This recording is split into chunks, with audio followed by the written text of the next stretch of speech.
Oke, selamat datang kembali di channelnya Indo Programmer. Oke, di pertemuan kali ini saya akan membahas mengenai bahasa pemrograman C#. Ya, kita akan menggunakan yang namanya tools Visual Studio. Nah, di sini sudah ada tampilan Visual Studio yang saya punya, ini versi 2013. Nah, di sini adalah tampilannya. Nah, untuk memulai project baru kita akan mulai dengan menu New Project. Nah, kita klik di New Project. Kemudian kita nanti akan pilih di templates-nya ini ada Visual C#. Nah, ini dia. Nah, dari template Visual C# ini kita pilih yang namanya Windows Form Application karena kita akan merancang form application-nya untuk visual dengan bahasa C#. Nah, di sini ada name. Name-nya ini untuk name project-nya, misalnya kita mau buat project 1, ya kan? Nah, di sini ada pilihan location. Nah, location ini fungsinya untuk membuat suatu drive atau membuat folder khusus untuk menyimpan file-file project kita. Nah, di sini saya akan arahkan, misalnya saya buat di folder baru yang namanya pemrograman visual. Oke. Nah, select folder. Nah, oke. Silakan kita klik OK. Nah, kita akan tunggu. Jadi di dalam pemrograman visual ini yang menggunakan kita bahasa C#. Nah, di sini nanti kita akan merancang bagaimana cara membuat sebuah aplikasi yang menggunakan visual. Jadi di sini sudah ada lengkap, ada bagian Solution Explore, ada bagian Properties, dan kita gunakan Toolbox. Nah, ketika kita membuat sebuah project, maka akan langsung tercipta satu form secara otomatis. Jadi nanti kita akan merancang formnya ini dengan menarik ya. Nah, di sini ada bagian toolbox. Nah, jadi toolbox ini kita pilih ada all Windows form. Kemudian kita pilih auto hide-nya, kita nonaktifkan. Jadi nanti semua yang ada di toolbox ini bisa kita rancang, kita masukkan ke dalam formnya. Nah, jadi di dalam form ini kita akan bisa masukkan semua komponen-komponen atau toolbox yang sudah disediakan oleh Visual Studio. Oke, nah saya akan jelaskan di sini ada bagian Solution Explore. Nah, bagian Solution Explore ini adalah untuk melihat semua isi dari project yang sudah kita rancang. Nah, di sini sudah ada form 1. Kemudian ada program.cs. Nah, di sini ada bagian properties. Nah, properties ini untuk mengatur semua komponen yang akan kita rancang. Nah, ketika kita klik form 1, maka propertiesnya adalah yang aktif di sini adalah form 1. Nah, oke, kita rancang. Kemudian, nah di sini ada kita mau masukkan dulu sebuah label. Nah, di sini ada label. Label ini berfungsi untuk memberikan keterangan nanti untuk setiap toolbox yang akan kita masukkan. Nah, label ini bisa kita atur teksnya. Nah, di bagian properties bisa kita pilih teks, ya kan? Teksnya misalnya kita mau buat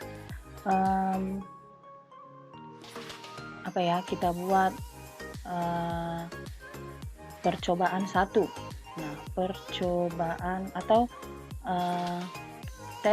input teks, misalnya input teks ya, input teks.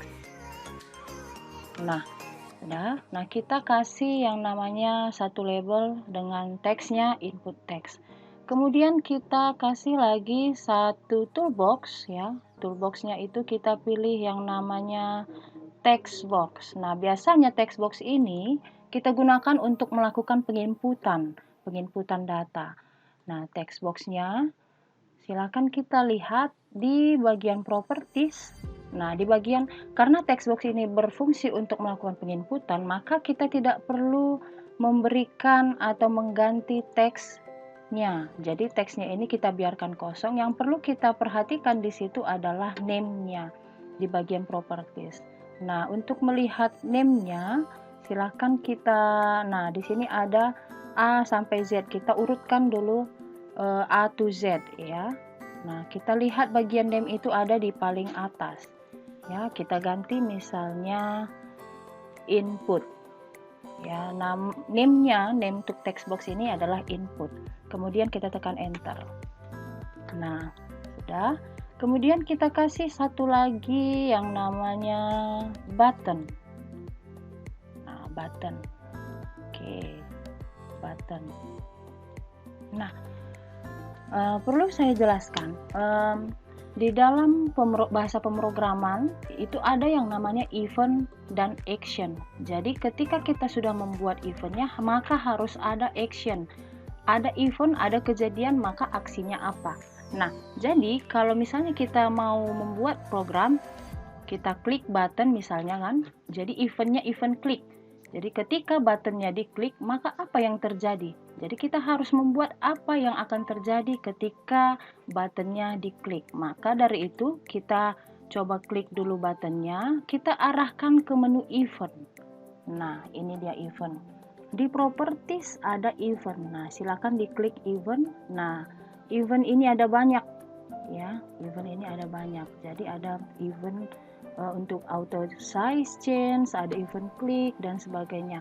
Jadi ketika tadi buttonnya diklik, nah berarti eventnya adalah klik. Nah, kalau misalnya eventnya klik, apa yang terjadi? Nah, misalnya kita double klik kan, eventnya klik, kemudian nah ini dia, diarahkan ke codingnya. Jadi di dalam satu function private void button 1 underscore klik, berarti yang eventnya adalah event klik untuk si button 1 ya kan? Kemudian actionnya apa? Nah, misalnya kita mau membuat ketika buttonnya diklik maka akan tampil sebuah message box atau kotak pesan yang menampilkan teks yang kita input di sini ya. Kita akan menampilkan teks yang kita input di sini dalam bentuk message box atau kotak pesan. Jadi terlebih dahulu yang kita mau buat di sini adalah alur pengerjaan program itu selalu dari atas ke bawah. Jadi yang pertama kali kita lakukan itu adalah mendeklarasikan variabel. Nah, variabel variabel itu adalah tempat penampungan data sementara. Jadi satu variabel hanya bisa menampung satu data. Nah, itu secara umumnya ya. Jadi satu variabel hanya bisa menampung satu data. Variabel tidak bisa digunakan untuk menampung beberapa atau banyak data. Dan pembuatan variabel tidak boleh diawali dengan angka dan tidak boleh ada spasi. Nah, ingat, pembuatan variabel tidak boleh ada spasi dan tidak boleh diawali dengan angka. Kemudian, variabel disertai dengan tipe data ya. Setiap variabel harus disertai dengan tipe data. Jadi tipe data itu ada misalnya string ya, dalam sisap itu string itu maksudnya untuk tipe data yang berupa teks ya, berupa teks. Kemudian ada tipe data yang integer. Nah, integer itu adalah untuk data-data yang nilainya itu adalah angka ya, angka atau bilangan bulat, itu integer. Nah, kemudian ada yang namanya lagi double. Nah, double itu adalah tipe data untuk data-data yang bersifat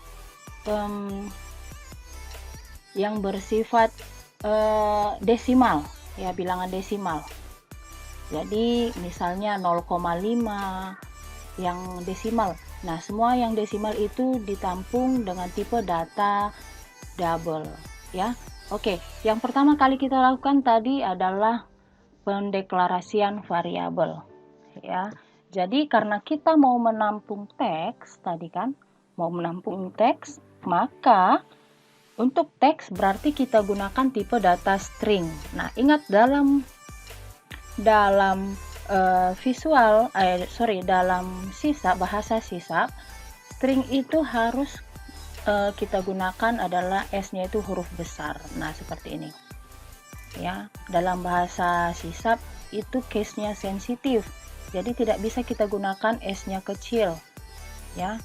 Jadi kalau misalnya kita gunakan nanti S-nya kecil, nanti akan mungkin akan tidak berjalan programnya. Oke, string. Nah, ini tipe data string. Tipe data string ini kita mau bikin variabel misalnya teks, ya, string teks. Oke. Nah, kenapa teksnya garis hijau? Nah, tandanya variabel teks belum digunakan. Kemudian setelah kita buat deklarasi variabelnya, tahapan yang berikutnya adalah kita berikan fungsi untuk si variabel ini bekerja sebagai apa. Nah, variabel teks ini berfungsi untuk menampung data dari inputan si text box-nya. Nah, ini tadi name-nya adalah input, ya kan? Name-nya adalah input. Berarti kita buat teks sama dengan input dot text. Nah, ini dia. Berarti teks sama dengan variabel teks berfungsi untuk mengambil data atau menampung data input dot text, ya. Nah, setelah itu kita buat kita tampilkan tadi variabel yang diinput ini ke dalam sebuah message box atau kotak pesan. Nah, caranya adalah message box, ya kan, message box titik show. Oke. Titik show, buka kurung, petik 2. Nah, kita kasih teksnya adalah teks yang diinput adalah, nah, untuk menggabungkan teks ini dengan variabel yang kita buat tadi, caranya adalah kasih tanda tambah, ya, menyisipkan variabel dengan teks, ya, kasih tanda tambah, kemudian kasih variabelnya tadi adalah teks. Nah, ingat, setiap akhir dari baris program diakhiri dengan titik koma. Nah, ini dia seperti ini. Jadi programnya sederhana, hanya 3 baris. Jadi kita yang pertama tadi kita lakukan adalah melakukan pendeklarasian variabel, ya, melakukan pendeklarasian variabel dengan tipe data string. Kemudian yang kedua adalah kita lakukan fungsi dari si variabel itu untuk apa? Nah, fungsi dari si variabel itu adalah mengambil data dari text box, ya, text box dengan name input dot text. Nah, semua data, ya kan, semua data yang diinput merupakan variabel string, ya, semua data yang diinput merupakan variabel string. Jadi nanti kita bisa lihat perbedaannya. Semua data yang diinput merupakan tipe data string. Jadi kita bisa lihat nanti perbedaannya. Bagaimana cara melakukan inputan dengan tipe data string dan tipe data yang lainnya seperti integer ataupun double. Oke, jadi tahap pertama tadi deklarasi variabel, tahap kedua adalah melakukan fungsi dari variabelnya, kemudian tahap yang ketiga kita tampilkan apa yang diinput tadi ke dalam message box. Oke, silakan kita coba jalankan. Nah, ini dia. Jadi cukup sederhana ya untuk membuat itu. Jadi ada 3 langkah, ya. Nah, ini dia. Jadi form satunya ada label tadi input teks, kemudian kita isi teksnya di dalam sebuah text box. Jadi misalnya kita masukkan nama, ya, nama saya Arina misalnya. Kemudian kita klik button 1. Nah, seperti ini dia. Jadi yang ditampilkan adalah sebuah text box, ya kan? Ada sebuah text box. Teksnya yang diinput adalah kemudian kemudian isi dari text box itu adalah Arina. Nah, kita sisipkanlah dia ini tadi dengan sebuah variabel teks. Nah, seperti itu dia. Ya, jadi sederhana. Nah, kalau untuk mendesainnya bisa kita kembali ke desain, kita ganti misalnya button satunya ini, kita pilih di properties, name-nya atau teksnya kita ganti, misalnya di properties kita ganti teksnya misalnya tampil, Nah, supaya lebih bagus ya kelihatannya ya. Kemudian fontnya bisa kita ganti jenis tulisannya supaya lebih kelihatan kan. Kita bisa pilih dari ini, misalnya contoh modern nomor 20, kita pilih size 16. Nah, ini dia. Nah, ingat ketika kita mendesain, kalau tampilannya hanya sedikit, tidak perlu font yang besar-besar ya, tidak perlu font yang besar-besar, jadi minimalis saja gini. Oke kan, bisa kita blok semua, kita geser. Nah, kemudian kita ganti misalnya backgroundnya, boleh kita pilih background color atau back color, kita pilih misalnya customnya warnanya warna seperti ini, warna cian. Oke. Nah, di sini sudah selesai kita buat satu form dengan tipe data string ya, dengan tipe data string. Oke, kemudian kita buat satu lagi dengan tipe data integer. Nah, caranya untuk membuat form baru adalah klik menu project ya, menu project, add Windows form. Nah, kita pilih. Nah, ini langsung ada Windows form dengan template-nya Visual C#. Nah, biar aja name-nya name 2, kalau mau diganti boleh nanti. Nah, oke.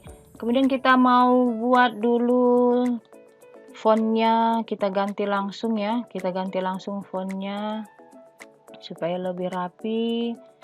Kita pilih size 16. Nah, ini dia. Nah, kemudian kita misalnya mau membuat sebuah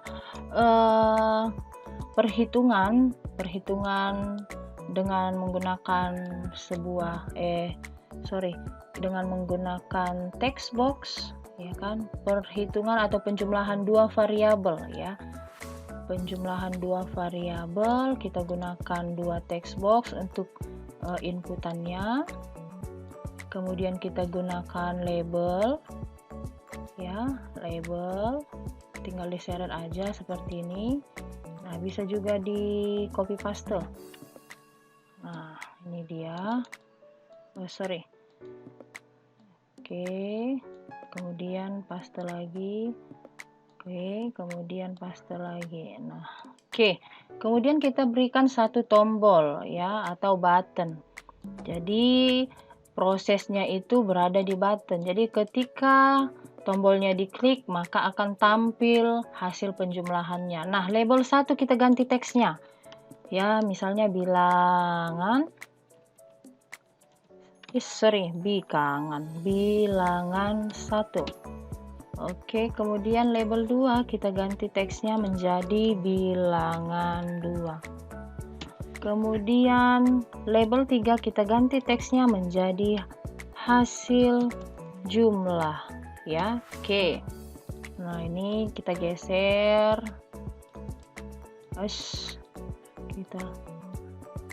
Kita geser. Kemudian oke, biar rapi. Nah, buttonnya kita ganti misalnya hitung. Oke. Untuk text box pertama kita ganti name-nya ya. Kita ganti name-nya misalnya jadi bill 1 atau text bill 1. Sudah. Kemudian bilangan kedua kita ganti name-nya menjadi text bill 2. Oke, nah labelnya kita ganti misalnya menjadi label hasil atau ya label hasil. Nah, ini dia.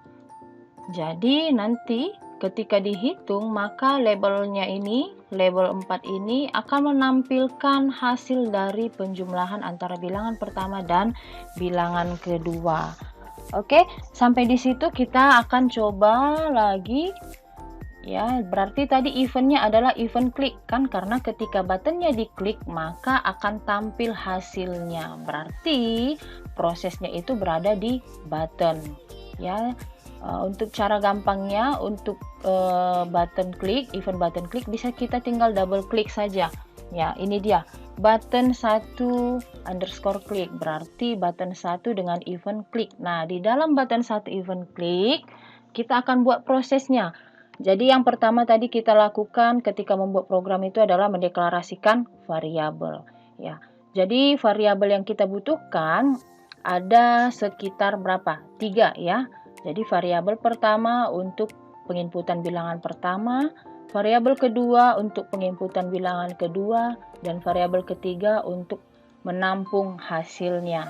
Oke, berarti dengan menggunakan 3 variabel, kita akan coba dengan tipe data integer. Nah, integer, ya kan? Integer bilangan 1, bilangan 2, hasil. Nah, kita gunakan ketiga variabel ini dengan tipe data integer. Oke, setelah kita deklarasikan variabel, tahap kedua adalah kita membuat fungsi variabel itu sendiri. Jadi bilangan 1 fungsinya adalah untuk menampung text box dari untuk menampung inputan dari text box pertama. Jadi kita buat integer titik parse. Nah, yang diambil dari text box 1. Name-nya tadi adalah text bill 1 ya. Text bill 1 berarti integer titik parse text bill 1 titik teksnya ya. Kemudian kita kasih yang terakhir adalah titik koma.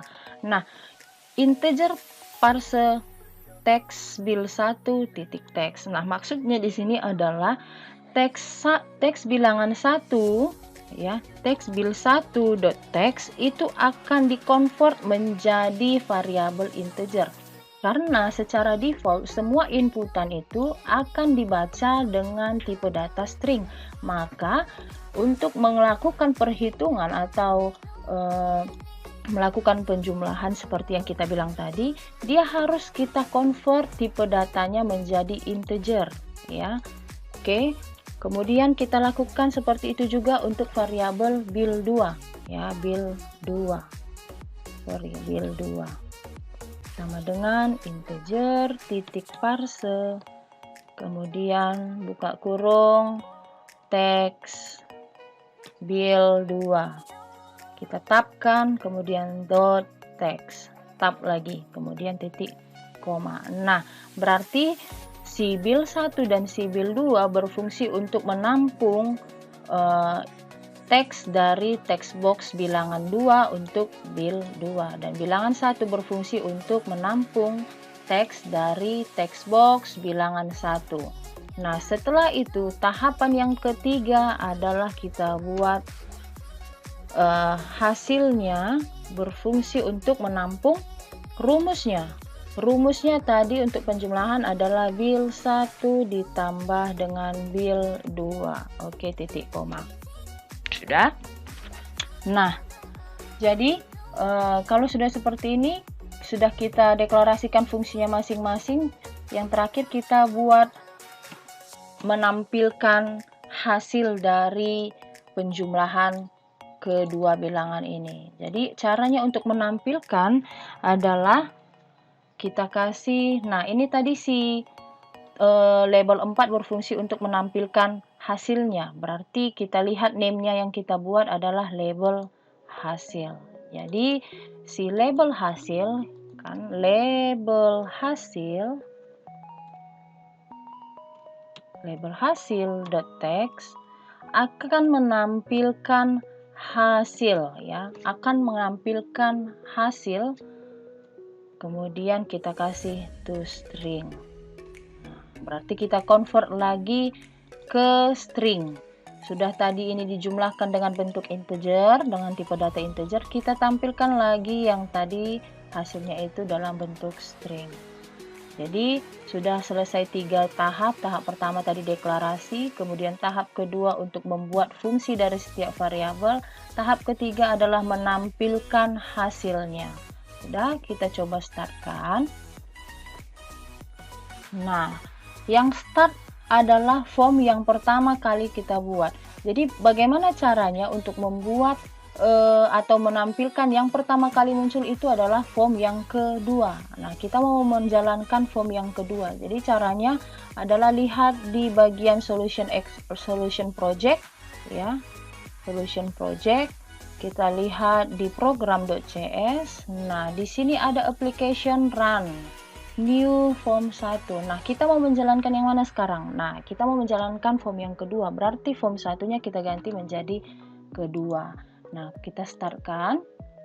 Nah, berarti kita akan menjalankan form yang kedua, ini dia. Nah, jadi semuanya itu bisa kita setting. Jadi kalau misalnya kita mau buat banyak form, tetapi yang mau kita jalankan yang pertama adalah form kesekian, maka kita tinggal ganti di sini. Ya, bilangan satu tadi misalnya kita mau buat 10. Kemudian bilangan kedua adalah 7. Jadi ketika event klik, ketika buttonnya diklik, maka proses perhitungan berlangsung, kan? Proses perhitungan berlangsung, ini dia. Ya. Jadi ketika buttonnya diklik, maka proses perhitungan berlangsung seperti ini, dan diklik maka dihasilkanlah hasilnya, ya, ditampilkanlah hasilnya. Hasilnya 10 tambah 7 adalah 17. Jadi sesederhana itu. Ada 3 tahap, hanya 3 tahap ya. Jadi pertama tadi deklarasi, kemudian membuat fungsi setiap variabel, dan yang tahap yang terakhir adalah menampilkan hasilnya. Nah, itu udah tipe data untuk integer. Nah, kita akan coba bagaimana untuk tipe data double ya. Misalnya kita mau buat satu tombol, ya kan? Satu tombol button lagi. Misalnya kita mau buat pembagian. Nah, ini kita ganti teksnya ya. Ini misalnya kita buat jumlah ya. Kemudian button 2 kita ganti menjadi bagi. Oke, bagi. Nah, kita ganti name-nya, misalnya kita buat button bagi ya. Oke. Berarti sama seperti tadi, jumlah tadi. Jadi, ketika tombol bagi diklik, maka akan tampil sebuah hasil untuk membagikan text box bilangan pertama dan text box bilangan kedua. Ketika tombol bagi diklik, maka ada proses di situ untuk membagikan bilangan pertama dan bilangan kedua dan menampilkan hasilnya di label 4. Oke, sekarang kita double kliklah tombol bagi. Nah, di sini dia. Ya, di tombol bagi ini ada button bagi dengan event klik. Nah, yang pertama kali untuk kita membuat program yaitu mendeklarasikan variabel. Jadi kita mau membuat variabelnya ini dengan tipe data double ya. Tipe data double berfungsi untuk menampung untuk data-data yang sifatnya adalah desimal ya. Double misalnya A, kemudian B, dan yang terakhir adalah variabel bagi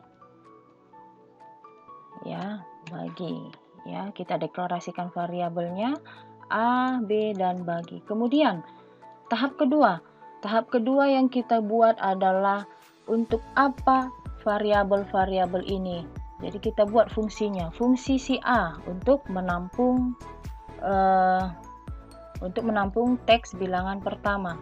Jadi karena dia bertipe data double, maka kita buatlah double ya. Double titik parse, kemudian teks bil 1 titik teks titik koma. Nah, berarti si A berfungsi untuk menampung teks bilangan 1.teks, kemudian dikonvert ke tipe data double ya. Kemudian B sama dengan double titik parse, double titik parse teks bil 2.teks ya kan, kemudian titik koma. Nah, ini dia. Yang ketiga adalah variabel bagi. Variabel bagi ini fungsinya untuk apa? Nah, membagi bil 1 ya kan dengan bil 2. Oke. Jadi variabel bagi berfungsi untuk membagikan bilangan satu dengan membagikan variabel A dengan variabel B. Oke. Nah, ini dia. Kemudian tahap yang terakhir apa? Tahap yang terakhir adalah menampilkan hasilnya. Hasilnya tadi kita akan tampilkan di si label hasil ya. Kita akan tampilkan si hasilnya di label hasil. Berarti label hasil titik teks sama dengan si bagi titik to string ya, di-convert lagi dengan bentuk string. Oke, berarti label hasil.text akan mengambil data dari si variabel bagi. Ini dia. Oke, kita akan coba startkan. Nah, coba kita buat bilangannya misalnya 10 dibagi dengan 6. Kita klik tombol bagi, maka hasilnya 1,666 sekian. Nah, seperti itu dia. Jadi ketika kita klik bagi, berarti eventnya klik untuk tombol button bagi. Nah, kemudian kita di dalam bagi itu ada proses. Yang pertama deklarasi variabel, kemudian kita buat fungsi setiap variabel, kemudian yang terakhir adalah menampilkan hasilnya. Jadi cukup sederhana untuk membuatnya. Terima kasih.